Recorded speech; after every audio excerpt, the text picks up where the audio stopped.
Bismillahirrahmanirrahim. Assalamualaikum warahmatullahi wabarakatuh. Alhamdulillahirabbil alamin. Segala puji bagi Allah Subhanahu wa taala yang Maha baik, yang tidak pernah sekejap pun berbuat yang tidak baik kepada siapapun.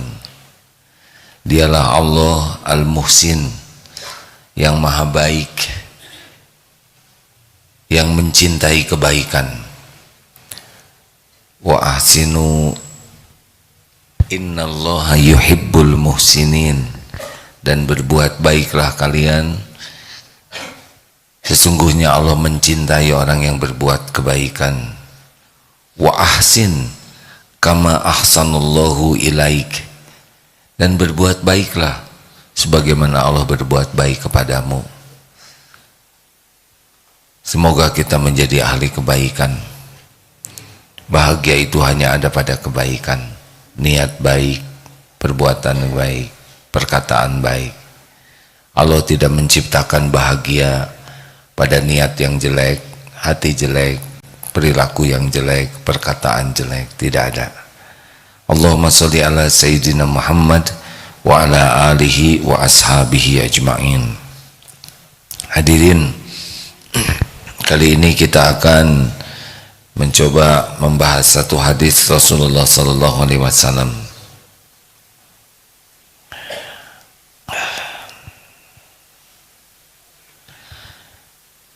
Hadis ini sangat penting bagi yang ingin bahagia dan dicintai Allah.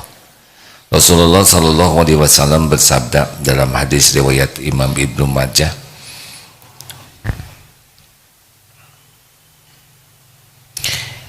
Innal uzma jazai ma'al uzmil balai. Sesungguhnya besarnya pahala sesuai dengan besarnya balai, besarnya ujian. Semakin besar ujiannya, semakin besar pahalanya. Wa innallaha, dan sesungguhnya Allah, idza ahabba qauman, apabila mencintai sebuah kaum, suatu kaum, ibtalahum, maka Allah akan menimpakan ujian, bala kepada mereka. Faman adalah ridho kepada takdir. Sekarang di Palestina balanya itu luar biasa. Nah, seperti hadis yang tadi, sesungguhnya innallaha idza ahabbu qauman, sesungguhnya jikalau Allah mencintai satu kaum, ibtilahum, Allah memberikan cobaan. Nah, hadirin sekalian, jangan jadi wah kalau gitu saya tidak mau dicintai Allah, takut balanya besar. Seorang yang sekolah kedokteran spesialis itu ujiannya pasti berat dibanding TK, benar? Tapi bagi yang sedang menjalaninya, dia bisa menjalaninya. Makanya pada lulus juga. Berat itu menurut TK, tapi menurut yang sedang menjalani, ini sudah dosisnya. Yang paling berat menghadapi cobaan hidup adalah Rasulullah sallallahu alaihi wasallam. Lalu para ulama, orang-orang yang dekat dengan Allah itu berat. Jangan membayangkan, aduh kalau gitu saya tidak mau punya posisi itu. Tunggu dulu, karena berat ringannya cobaan itu tergantung Allah menyiapkan tidak hati kita. Seperti anak SMA tidak mau diuji dengan materi ujian SD, terhina, betul? Ada mau lulus sarjana ujiannya PAUD, tidak ada nilainya. Kita bangga dengan kelulusan kalau ujiannya sebanding dengan tingkatan kita. Jadi kalau kita simak yang tadi itu, bahwa besarnya pahala itu berbanding dengan besarnya cobaan. Jadi kalau ujiannya besar, kita harus ingat bahwa ini dahsyat sekali pahalanya. Bahkan ada yang namanya ahlul musibah, yang memang hidup di dunia ini bagian susah saja. Udah susah, badannya susah digerakkan, kemudian susah cari nafkah, susah ini mau daftar kerja susah saja. Udah gitu dihina orang, direndahkan orang. Pokoknya hidupnya tuh susah. Tapi dia ridho menjalani semua ini. Itu Allah membersihkan dosa-dosanya. Sampai kalau nanti dia yaumal hisab, di akhirat nanti, yang AA dengar penjelasannya itu, surganya tuh tinggi sekali.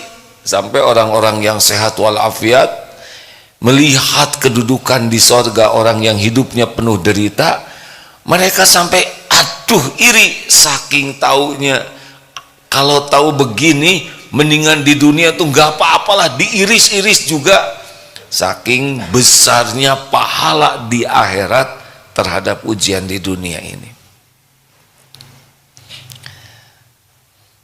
Mikir semua, wah kemarin ngiris bawang, keiris sedikit aja menderita.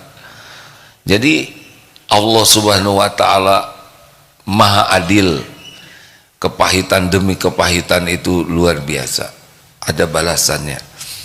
Ada jenis-jenis penderitaan, mayusibu muslima min nasobin, penyakit yang bisa membuat kita menderita tuh berbagai jenis penyakit ya.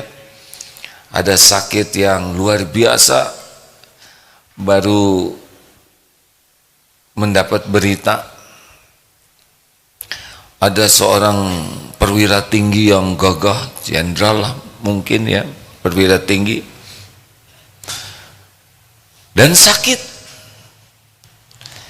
Segitu gagahnya, yang kalau pakai pakaian dinas begitu kerennya ya, dengan berbagai tanda pangkat dan tanda jasa.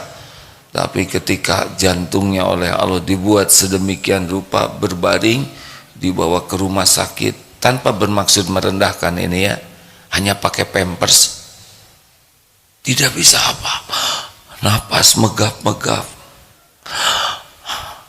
untuk menutup auratnya saja sudah sangat tidak mampu. Itu dibawa ke rumah sakit dalam keadaan begitu. Tubuh ini milik Allah. Kalau Allah mau ambil sekejap saja. Berbagai jenis penyakit, itu salah satu yang pertama ujiannya. Mulai dari yang ringan sampai yang kompleks sekali. Yang sakitnya tuh kejang-kejang terus. Ada sahabat saya yang kejang-kejang, endut juga suka kejang terus, sudah lumpuh, kejang atau oges. Nanti kita dengar cerita oges sahabat kita ya, yang tidak bisa menggerakkan tubuhnya sama sekali. Berbalik juga dibalik-balikan, makan disuap, kadang-kadang kejang, mau buang angin susah, buang air susah. Masya Allah ujiannya tuh. Semuanya ada perhitungannya di sisi Allah.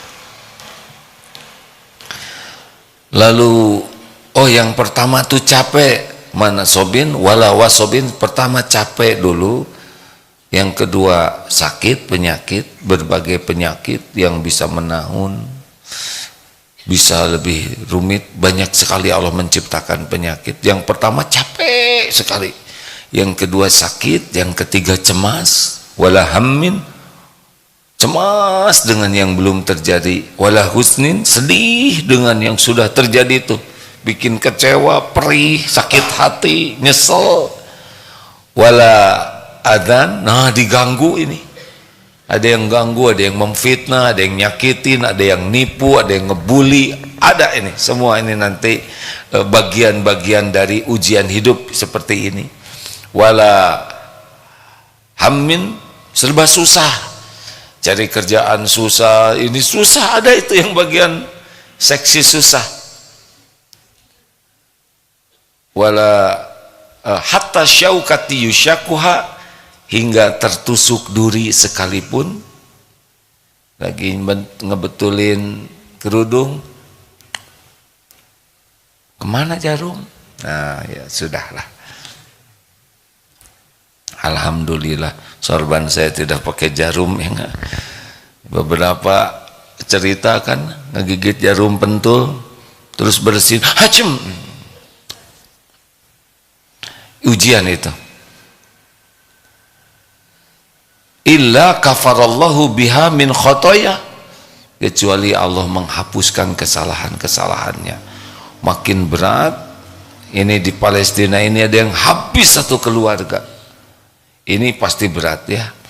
Suami meninggal, anak semuanya meninggal, rumah hancur, makanan tidak ada. Allah tahu tidak keadaan ini? Tahu, pasti tahu, karena terjadinya juga dengan izin Allah. Nah, bagaimana kita menghadapi semua ini? Nah, ini kuncinya. Bagaimana supaya kita ridho kepada episode yang kita jalani? Satu, kita harus hakul yakin bahwa kita ini milik Allah. Innalillah, sesungguhnya kita ini milik Allah. Jadi kita ini bukan milik kita, ada pemilik kita. Siapa? Allah. Jangan merasa tubuh ini, diri ini milik kita. Ini ada pemiliknya, Allah subhanahu wa ta'ala. Yang kedua, pemilik kita ini Allah subhanahu wa ta'ala itu Al-Muhsin, Allah yang maha baik, yang tidak pernah berbuat buruk sekalipun setitik pun. Subhanallah, maha suci Allah dari segala perbuatan yang tidak baik, yang salah, yang jelek, yang kurang. Semuanya sempurna, maha baik dengan kebaikan yang tidak terbayangkan oleh kita. Kita membayangkan sempurna. Nah, kemahasempurnaan Allah itu dalam kebaikan di atas apapun yang terbayang oleh kita. Bisa dipahami hadirin, kalau kita membayangkan Allah maha sempurna baiknya, maka kenyataannya tidak terbayangkan oleh Allah maha baiknya Allah itu. Tidak ada setitik pun atau sekian dari titik perbuatan Allah yang tidak baik. Walaupun tidak cocok menurut keinginan kita, pasti ada kebaikan di sana. Wa asa an takrahu syai'a wa huwa khairul lakum. Boleh jadi engkau tidak suka, padahal baik menurut Allah bagimu. Wallahu ya'lamu wa antum la ta'lamun. Allah maha tahu, kalian tidak tahu. Makanya jangan sok tahu. Coba digigit anjing baik atau buruk? Digigit anjing baik atau buruk? Jangan sok tahu hadirin. Ada yang minta jodoh terkepala klinik tersebut. Sesuka saya hadirin ceritanya enggak. Biasanya sesama pasien enggak. Ya Allah takdirkan ketemu dengan jodohnya, justru sesudah digigit anjing, diomprame, ketemu dengan yang merawat. Ternyata itu jodohnya. Jadi digigit anjing itu bagian dari terkabulnya doa untuk beliau. Ini yang belum punya jodoh tidak perlu mana anjingnya, jangan, karena tiap orang episodenya beda-beda. Bapak juga yang udah nikah kalau digigit anjing jangan langsung syukuran. Ibu terima takdir ini ya Bu ya. Ada kapling takdir masing-masing. Makanya kalau lihat anjing tuh langsung ingat, benar ini langsung ingat istri lagi, jangan. Allah lah yang mengatur segala-galanya.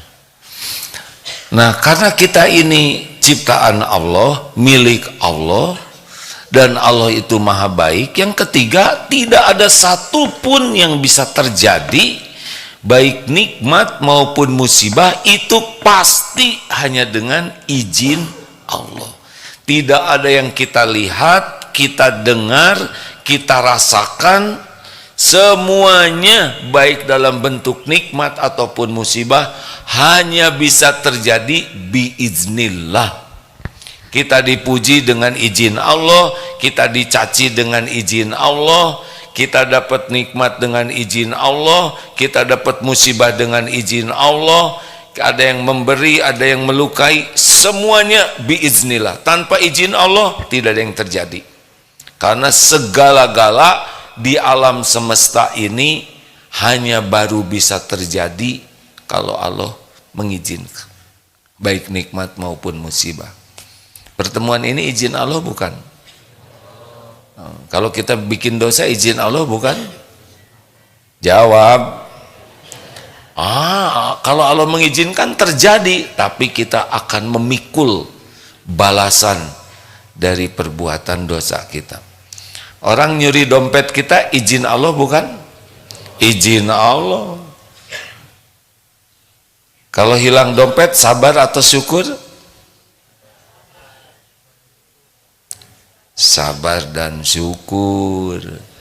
Untuk dompet yang hilang sabar, untuk yang tidak hilang syukur. Jadi kalau dompet hilang banyak sabarnya, banyak syukurnya? Tergantung isi dompetnya.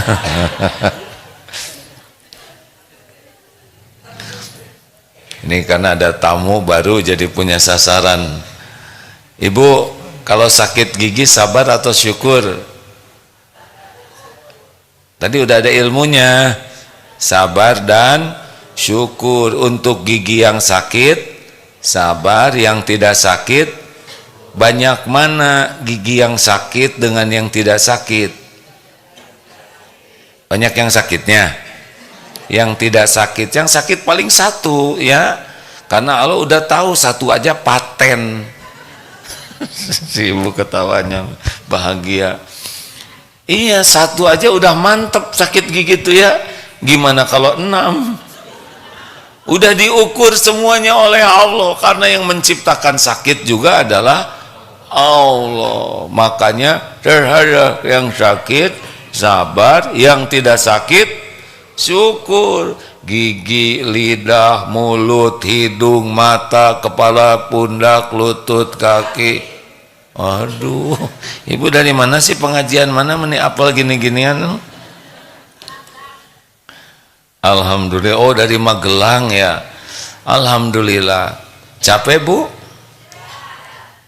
Sabar atau syukur? Dari Magelang ke sini sabar atau syukur? Banyak sabarnya, banyak syukurnya. Oh, syukur udah nyampe ya kan? Alhamdulillah. Masih hidup kan? Alhamdulillah. Jadi aslinya kalau kena musibah tidak cukup kita hanya lihat yang tidak cocoknya, tapi lihat nikmat lainnya dari Allah. Jadi semua yang terjadi ini izin Allah. Jadi kalau kita diberikan nikmat, itu ujian. Kita dipuji misalkan dengan izin Allah. Allah menggerakkan orang memuji kita, dan Allah mau menilai bagaimana hati kita. Jadi ujub, jadi ria, jadi merasa ini punya saya, jerih payah saya, perjuangan saya. Ibu hebat. Memang saya sih gagal, tidak bahagia pasti. Lalu nanti didatangkan yang mencaci, yang menghina, sama izin Allah juga. Nah, kalau orang mau ridho, kita harus yakin di balik apapun yang terjadi, itu terjadi dengan izin Allah. Mau diapakan saja diri kita, terima. Rasulullah SAW ada waktunya dipuji, ada waktunya dihina, dicaci maki, ada waktunya dihormati, ada waktunya dilempari itu oleh anak-anak batu di Taif sampai berdarah. Tapi beliau ridho menjalani semua episode ini karena pasti ini terjadi dengan izin Allah dan pasti ini ada kebaikan. Tidak ada yang Allah berikan selain kebaikan. Jelas hadirin? Ini perlu dilatih ini. Tidak sesederhana dengar ceramah ini. Kita akan mengarungi berbagai kejadian. Udah ngapling mau sholat, terus mules, turun ke bawah, pas naik lagi kapling dipakai orang, dendam kesumat, langsung diseruduk ibu-ibunya. Bayangkan sama-sama di masjid, sama-sama lagi majelis taklim, sama-sama cari ridho Allah. Masa harus emosi? Jauh dengan di Palestina lawan musuh yang nyata, ini dengan saudara sendiri biiznillah. Oh, ada orang yang ngedudukin sajadah saya, izin Allah bukan? Seruduk jangan? Tergantung. Duduk di sana, ya sudah kelihatan ibu-ibunya sudah sepuh, kelihatan kurang paham, kita tinggal mengalah. Ini ladang pahala. Amalan yang paling dicintai Allah diantaranya adalah memasukkan kebahagiaan ke hati orang lain. Jarang-jarang kita mau mengalah. Ini sekarang udah kalah betulan, ya kan? Silakan. Mungkin lama-lama si ibu itu ngelirik, ini sajadah ibu ya? Ya nggak apa-apa bu, yang nyaman aja, yang nyaman. Kira-kira Allah suka tidak? Pahalanya besaran mana? Kita jumeneng di sana atau kita mengalah untuk yang lain yang lebih sepuhan? Aduh, itu dia dapat pahala. Ridho hadirin dengan takdir. Sakit gigi. Bagaimana? Ridho. Astagfirullah ya Rabb, selama ini saya jarang ingat gigi, sekarang ingat. Pas lagi nyengir, alhamdulillah gigi saya lengkap atau ukurannya sama. Ya gimana kalau makin lama makin besar? Kita kan makin tua berhenti giginya, ya kan? Gimana kau ngegayain terus? Alhamdulillah, untung giginya itu ada di atas gusi, gusinya lembek, giginya keras. Coba kalau terbalik, kan gimana? Kalau gigi dulu baru gusi, susah makan dagingnya ya bu ya. Jadi gunyal-ganyal dan kurang bagus lagi wajah kitanya. Masya Allah, semua adalah ujian. Walanablukum bisyarri wal khair. Allah menguji kita dengan keburukan dan kebaikan, yang cocok dan yang tidak cocok. Nah begitu.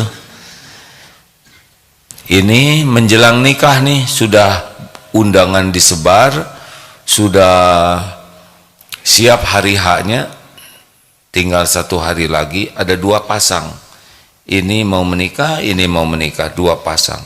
Tiba-tiba kejadiannya sama, dua-duanya dibatalkan menikah. Ada yang sujud syukur, ada yang membentur-benturkan kepalanya ke tembok, histeris. Ada yang bapaknya marah-marah, ini penghinaan, ini harus disomasi. Wah, ada yang sujud syukur keluarga ini. Kenapa? Tergantung.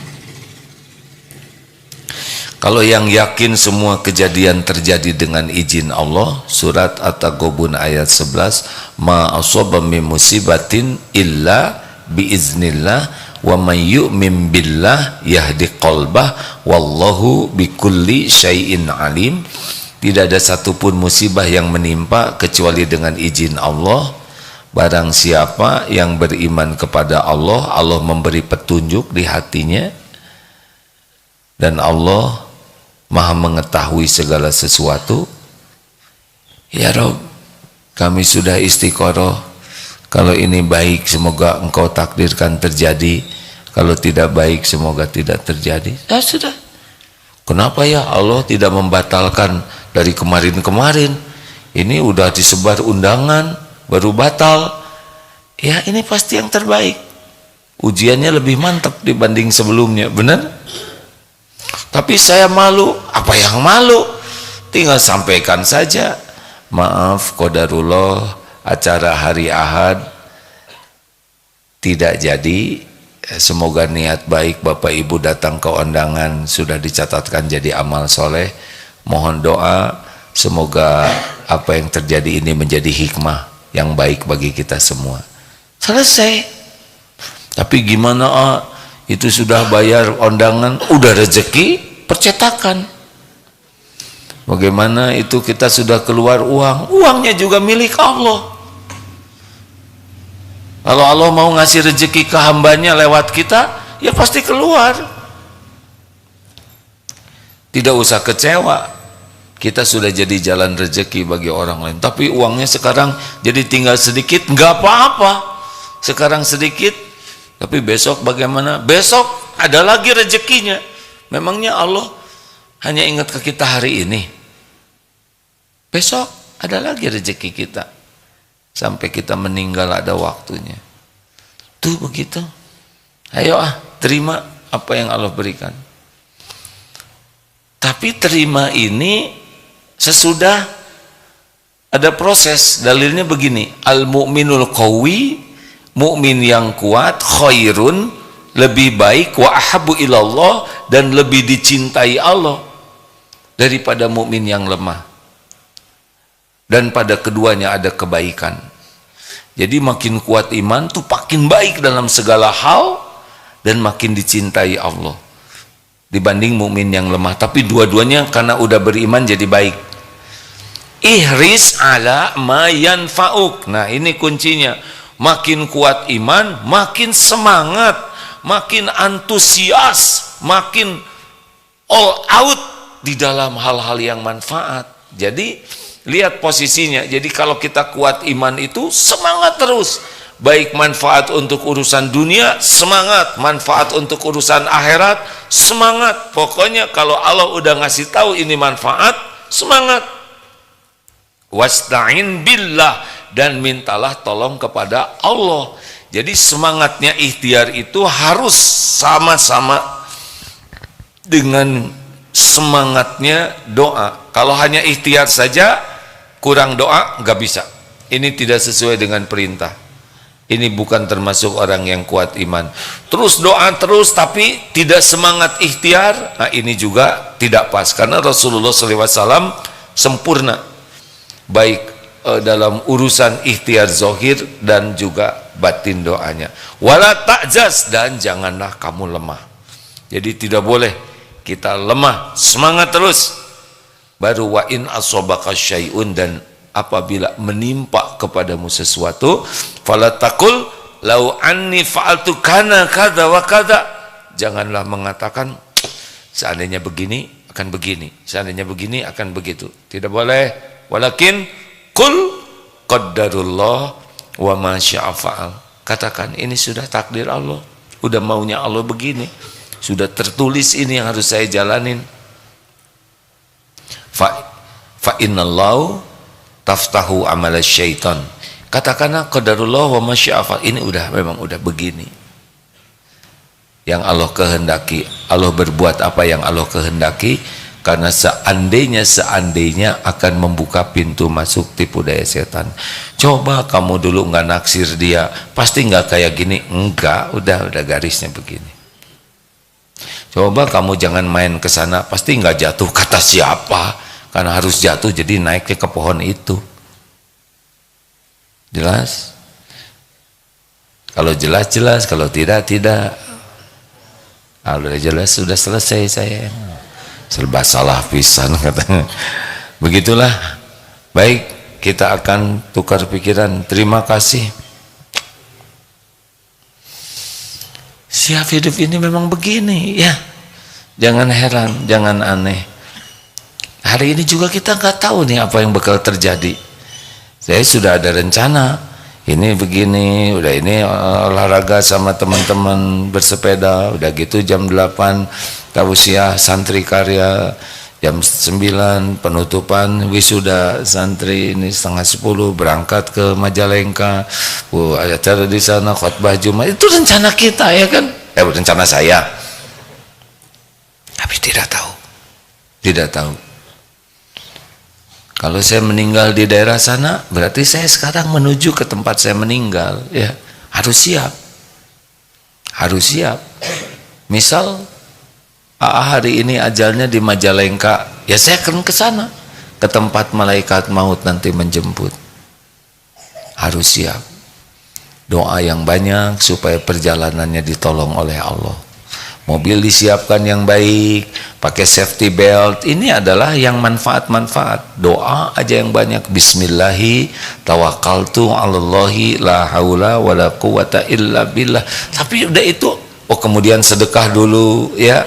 Udah gitu terjadi sesuatu, ya nggak apa-apa. Mau gimana nanti ya, udah. Yang penting udah kita sempurnakan ikhtiar, sempurnakan doa, kita semangat. Lalu terjadi hal yang tidak kita inginkan, nggak apa-apa, kita terima. Tapi ini nggak cocok, nggak apa-apa, tidak penting cocok dengan kita. Yang penting yang terbaik menurut Allah, benar? Gitu. Jadi hidup mah ada yang punya. Ya sudah. Ada pertanyaan? Kalau tidak saya mau nanya, Bapak Sumarsono, mana mikrofonnya? Mbah, saya manggil Mbah karena lebih senior.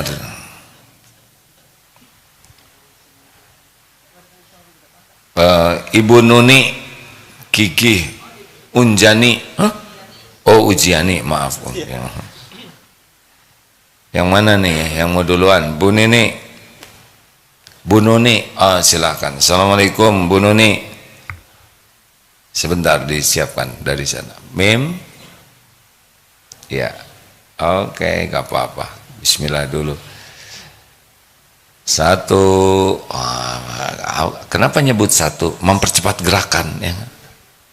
Silakan, sudah siap belum?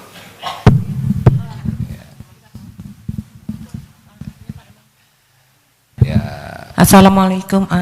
Waalaikumsalam warahmatullahi wabarakatuh. Ibu dari Jakarta. Iya.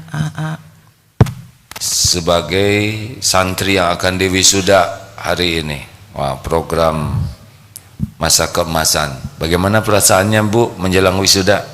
Alhamdulillah deg-degan gitu. Jadi ya, selama 40 hari di sini, alhamdulillah Allah Maha Baik. Setelah melewati lebih dari setengah abad, dengan gegap gempita waktu saya masih kerja itu apa Bu? Ya ini segala macam, kita ada gegap gempita bisnis, ada karir, ada riweh dengan dunia lah ya. Riwehnya dunia. Lalu setelah pensiun ternyata juga semua ada episodenya masing-masing. Iya. Lalu intinya kita ingin mencari Tuhan, mencari Allah, ingin pulang dengan keadaan husnul khotimah. Baik. Dan alhamdulillah ketemu program ini 40 hari di Gembleng, diajarin berbagai macam, sampai bukan hanya masalah agama saja, tapi disiplin, tertib, semuanya. Baik. Dan senang sekali menikmati 40 hari bisa sholat di masjid, sholat sunnah, sholat wajib, dan berbagai macamnya. Baik, saya mau tanya dulu ya. Jadi kenapa ikut ini program masa keemasan? Kan keren dulu, senang dengan kesibukan duniaan. Apa yang menyebabkan mau ikutan program ini? Syariatnya, hakikatnya pasti udah diatur Allah ini ya. Dari mana Ibu tahu program ini? Dari sahabat saya yang sebelumnya sudah. Apa katanya? Apa kata sahabat itu?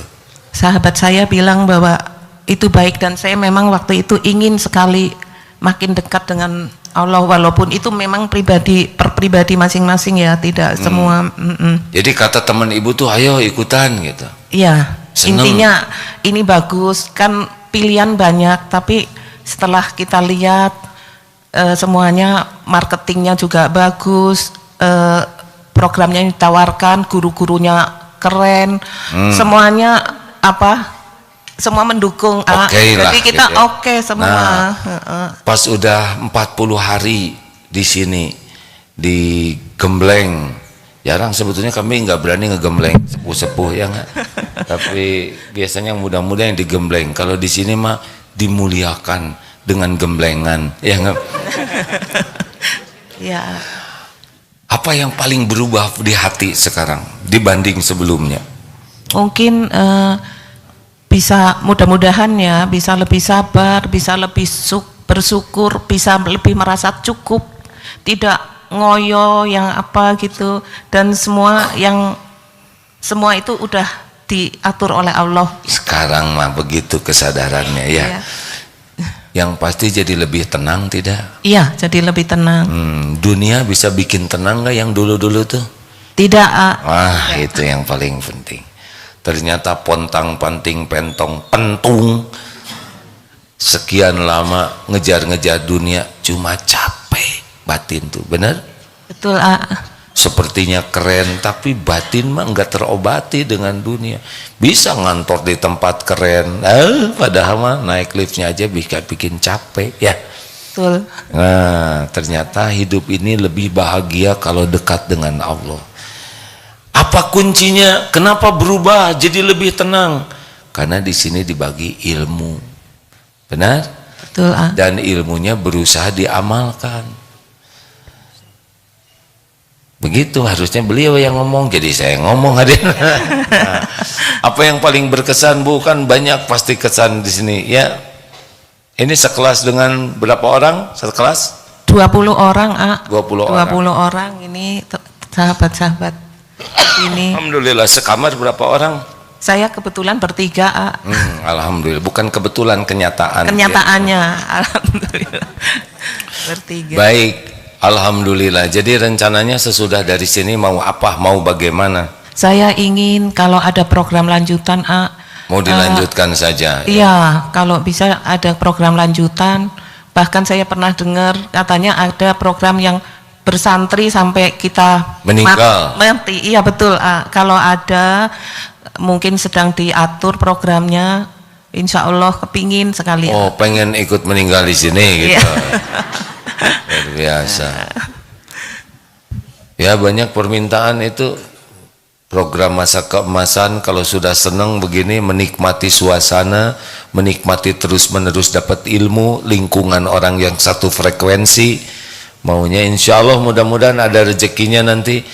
Dulu sih sudah pernah ada rencana kita buat tower ya, sejenis apartemen untuk para alumni masa keemasan yang mau tinggal di sini, bukan panti jompo. Beli kemudian dicicil, nanti kalau udah wafat diwakafkan supaya yang lain bisa ikut tinggal di sini. Alhamdulillah, insya Allah. Nah, yang merencanakannya itu udah meninggal sekarang ya, jadi belum terwujud ini. Pada beliau yang ingin ya, semua ada ajalnya. Insya Allah ya Bu. Jadi pesan Ibu bagi para eksekutif, para yang bisnis yang kerja terus, apa sih pesannya nih? Iya, mungkin memang harus seimbang ya. Dan kalau bisa ada yang program yang agak itu pendek-pendek, karena kan ini hanya bisa dilakukan oleh pensiun 40 hari. Iya. Mungkin ada yang seminggu, 2 minggu, sehingga pulang dari sini itu Dicas gitu ya. Bagus. Jadi program namanya tematik apa ya? Apa? Tematik 1 pekan ya. Baik Bu, ada program tematik 1 pekan ya, yang dicas lah gitu ya. Alhamdulillah. Insya Allah. Terima kasih Bu. Ya, terima kasih. Alhamdulillah di wisuda. Sekarang perwakilan santri Ikhwan. Saya tidak berani nyebut Ade karena lebih tua dari saya ya. Pak Sumarsono. Assalamualaikum.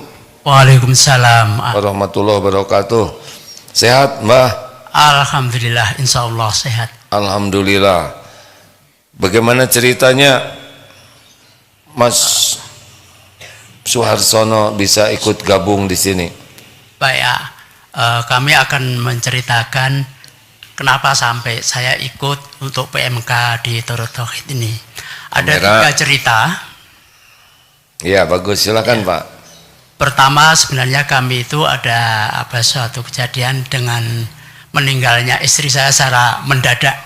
Oh, innalillahi wa inna ilaihi raji'un. Itu Allahumma ighfir laha. bulan Desember Warhamha. tahun lalu, Pak. Ya persisnya setahun ini. Mendadak, jadi tidak diduga-duga gitu Pak? Ya betul, karena habis cerita-cerita terus mengeluh sesek, bawa ke rumah sakit. Dalam perjalanan dia hanya menyebut la ilaha illallah. Masih dalam pelukan saya. Saya tidak mengira kalau istri saya itu udah meninggal. Sampai rumah sakit dinyatakan telah meninggal. Pikiran saya, apakah saya nanti bisa, begitu kata kiai katanya kalau meninggal bisa mengucapkan la ilaha illallah, dia akan husnul khotimah. Dia masuk surga Bu. Ya, Pak, dalilnya begini, barang siapa man kana akhir kalamihi la ilaha illallah dakhalal jannah. Barang siapa yang akhir perkataan terakhirnya la ilaha illallah masuk surga Pak. Saya ikut berbelasungkawa pada saat yang sama, ikut berbahagia mendengar akhir kalam la ilaha illallah. Jadi tidak disangka sama sekali itu Pak, tiba-tiba akan berpisah begitu. Ya, karena siangnya pun kita habis jagung temanten juga, ada undangan. Jadi tidak ada masalah apa-apa. Sampai menjelang tidur malam pun tidak ada apa-apa. Tiba-tiba meninggal begitu. Ya, keluhan cuma sesek-sesek. Saya terus segera mengeluarkan mobil, anak saya suruh gotong, langsung ke rumah sakit itu. Dan di jalan sudah wafat. Nah, di jalan itu. Ini pelajaran pertama, setiap waktu kita berpeluang untuk pulang, ya. Maka setiap waktu gunakan hanya untuk kebaikan. Baik, saya mohon maaf. Lanjut Pak. Terus kemudian dari situ saya itu cenderungnya ingin berkumpul sama teman-teman yang seumur gitu Pak. Itu iya. mungkin bisa bercerita apakah kita persiapannya, karena umur kita ini mungkin sudah sekitar 65 tahun waktu itu ya, 67 tahun. Bagi-bagi cerita yang sama, persiapannya bagaimana. Sehingga saya cenderung ingin kumpul-kumpul sama teman, ajak-ajak, yuk reuni SMA, reuni untuk teman kuliah, reuni sesama pensiunan, kami lakukan. Terus kemudian mohon maaf karena kami itu latar belakang dari pendidikan farmasi, teman-teman itu sebagian besar adalah wanita Pak. Jadi yang saya dapatkan di dalam pertemuan itu bukan yang saya inginkan, tapi justru saya sering dibully. Ada duren gitu, ceritanya begitu. Oh, jadi oh duren. Apa itu duren? Ceritanya. Ada singkong. Ada singkong. Maaf Pak, duh ini tidak baik kata-kata singkong. Ya Pak, duren Pak, silakan Pak. Ya. Terus kemudian kasus berikutnya yang jelas kan biasa ada yang terus secara agresif, responsif. Ya, saya kan belum berani, waktu itu masih bulan ke-5. Oh, maksudnya ada yang senang sama duren gitu Pak? Kira-kira begitu. Tapi saya kemudian terus sering aktif di dalam medsos Pak. Oh, aktif juga di medsos ya. Selain aktif reuni, reuni berapa minggu sekali Pak? Itu sebulan itu 3 kali. Karena kami kontak langsung sama teman. Dan reuni itu ada di Klaten, di Jogja, dan di Jakarta. Pokoknya sibuk aja lah ya. Ya, cara sibuk itu. Udah gitu, sibuk medsos juga Bapak tuh ya. Ya ini untuk ini pengalaman. pensiunan aktif ini ya. Pengalaman sama teman-teman masalah love scamming Pak. Itu. Oh, banyak sekali Bapak. Jadi sebelum masuk pesantren ini banyak sekali itu pengalaman. Kejadian itu. Oh, alhamdulillah. Yang penting udah pesantren lah ya. Sekarang di wisuda gitulah ya. Apa yang berubah pada diri Bapak Pak? Yang jelas kita memang mencari ketenangan. Waktu itu anak saya, Bapak ini stres, perlu healing gitu. Oh. Akhirnya saya sama anak-anak suruh ke Jakarta. Saya tinggal sama anak di Jakarta sebulan. tapi saya tambah kebingungan, saya cari buku-buku bacaan untuk menenangkan diri. Terus kemudian saya bilang ke anak saya, gimana kalau saya tinggal di pesantren aja, karena saya terinspirasi sama atasan saya setelah pensiun, pernah tinggal sampai meninggal itu di pesantren itu, yaitu semacam kampung lansia, di mana di situ dibimbing oleh ya istilah secara religius lah Pak, kegiatannya itu ibadah aja. Nah waktu itu kedengaran cucu saya menangis, "Akung mau kemana? Jangan lama-lama." Ceritanya gitu. Terus anak saya yang Jakarta lalu mendaftarkan ke sini, ya, menyarankan, udah sekarang Bapak periksa dulu ke psikolog. oh Mungkin Bapak ini kena OCD gitu, ceritanya gitu. luar biasanya pengalamannya ya, akibat sering reuni mungkin Pak ya. Reuni itu bahayanya CLBK hadirin ya. Udahlah, yang penting Bapak diwisuda aja hari ini, lulus ya. Ya, Alhamdulillah, lebih bahagia sekarang Pak. insya Allah begitu. Di sini gimana? Apa ada yang naksir juga apa? Insya Allah belum berani, iya, karena masih tenang. banyak pertimbangan. Tahu ya Pak, tenang lah. Ada Allah yang ngatur Pak ya, Bapak banyak tobat aja ya. Terima kasih hadirin. Jadi berkeringat gini saya dengarnya ya. Terima kasih Bapak yang baik ya. Bagi Bapak Ibu yang akan ikut pesantren di Darut Tauhid, memang di Darut Tauhid itu pesantren yang paling sering wisuda. Wisuda lagi wisuda, karena programnya sangat banyak, mulai dari penitipan bayi sampai, awas jangan penitipan aki-aki, bukan, sampai memuliakan para masa keemasan gitu. Dulu jadi program banyak, ada PAUD, ada TK, ada SD, SMP, SMA, SMK, perguruan tinggi, dan berbagai program. Ada Baitul Quran, ada PDF sekarang. PDF itu pendidikan diniyah formal yang memang dirancangnya ini untuk jadi ustadz, ulama begitu, karena pendidikannya banyak fokus dalam bidang keagamaan. Cuma di sini ya memang harus pakai pelatihan disiplin, benar? Bapak disiplin nggak? Pak Sumarsono? Harus kan? Coba apa arti BRTT? BRT rapi. Saya kasih contekan dikit. Rapi, tertib, teratur, dan terpelihara. Benar. Ya, kita harus selalu menolong ya dalam segala keadaan. Jelas ya. Terima kasih ya Pak ya. Bedanya apa program masa keemasan dengan santri yang mau diwisuda? Bedanya waktu wisuda itu, kalau para santri pada umumnya yang datang orang tua, nanti yang datang siapa Mbah? Nah, anak dan cucu, itu perbedaannya ya, kakek. Tapi nanti bisa jadi buat turunan itu ada satu titi mangsa. Jangan menganggap remeh kakek ya. Kakek ini jebolan pesantren gitu ya, tidak usah disebut 40 harinya ya. Terima kasih, dan insya Allah bagi yang berminat, sebaiknya memang makin senior kita makin siap untuk pulang. Mendengar kata Bapak barusan, kemarin yang suaminya meninggal Pak, habis jalan-jalan sama, habis nonton drakor katanya, drama Korea, kemudian sholat, meninggal suaminya. Ini cerita istrinya. Dan setiap saat takdir kematian itu bisa datang kepada kita, tidak harus pakai sakit. Kalau Allah mau, banyak cara kematian itu. Maka orang yang cerdas itu adalah orang yang banyak ingat mati dan sangat baik mempersiapkan diri untuk menghadapi kematian. Terima kasih Bapak Ibu yang baik.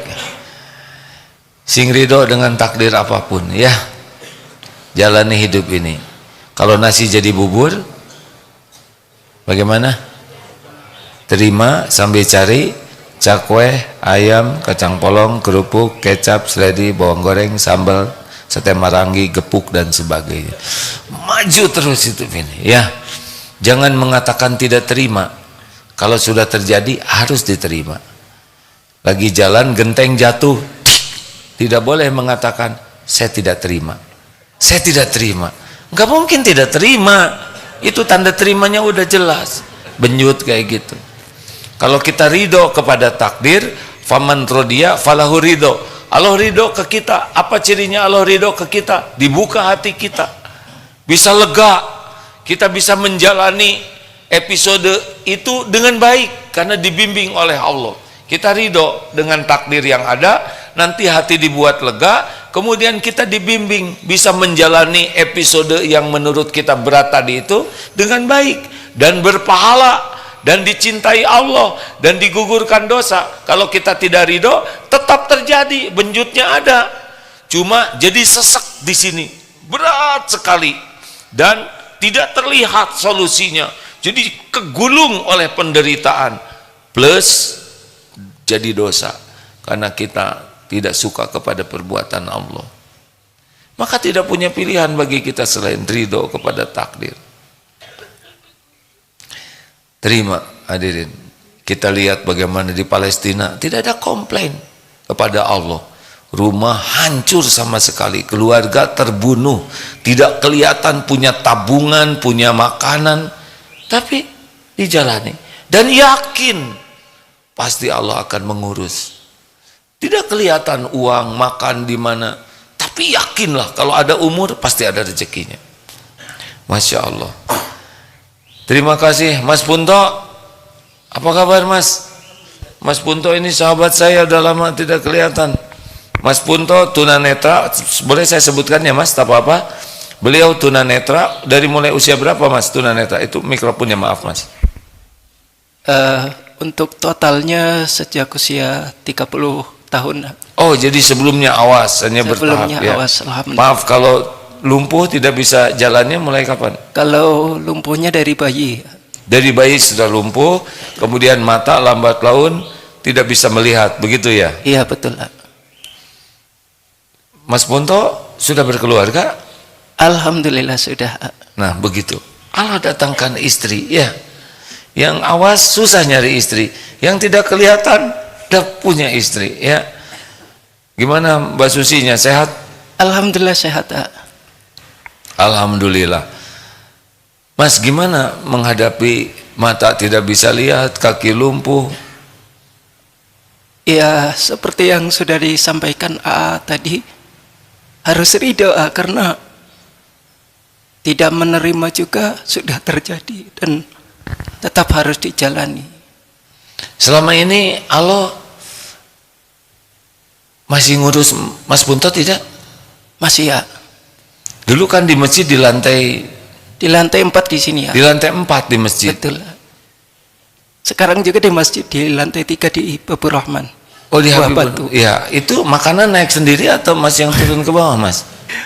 Alhamdulillah ada yang mengantarkan untuk bisa sampai ke tempat saya. Makanannya naik sendiri ya, saya harus turun. Mas Punto makanan yang naik sendiri ya. Iya betul. Benar tidak? Berapa tahun udah hidup di dunia ini Mas? Alhamdulillah 40 tahun. 40 tahun. Pernah sehari aja Allah nggak ngasih makan Mas? Enggak pernah. Nggak ngasih minum? Enggak pernah. Selalu dikasih oleh Allah. Selalu dikasih. Pakaian cukup? Alhamdulillah. Tempat berteduh cukup? Ada alhamdulillah. Masya Allah. Jadi apa yang kurang dari Allah? Tidak ada sama sekali. Yang kurang dari siapa? Dari saya. Kurang apa? Kurang bersyukur. Kurang ajar kita ini Mas. Tidak ada yang kurang dari Allah, tidak ada. Tidak ada. Tidak ada. Orang yang banyak yakin ke Allah itu adalah orang yang paling sering menafakuri pemberian Allah. Nah itu akan oleh Allah nanti dibuat hatinya tuh optimis ke depan tuh. Tapi bagi orang yang jarang menafakuri pemberian Allah pasti cemas ke depannya.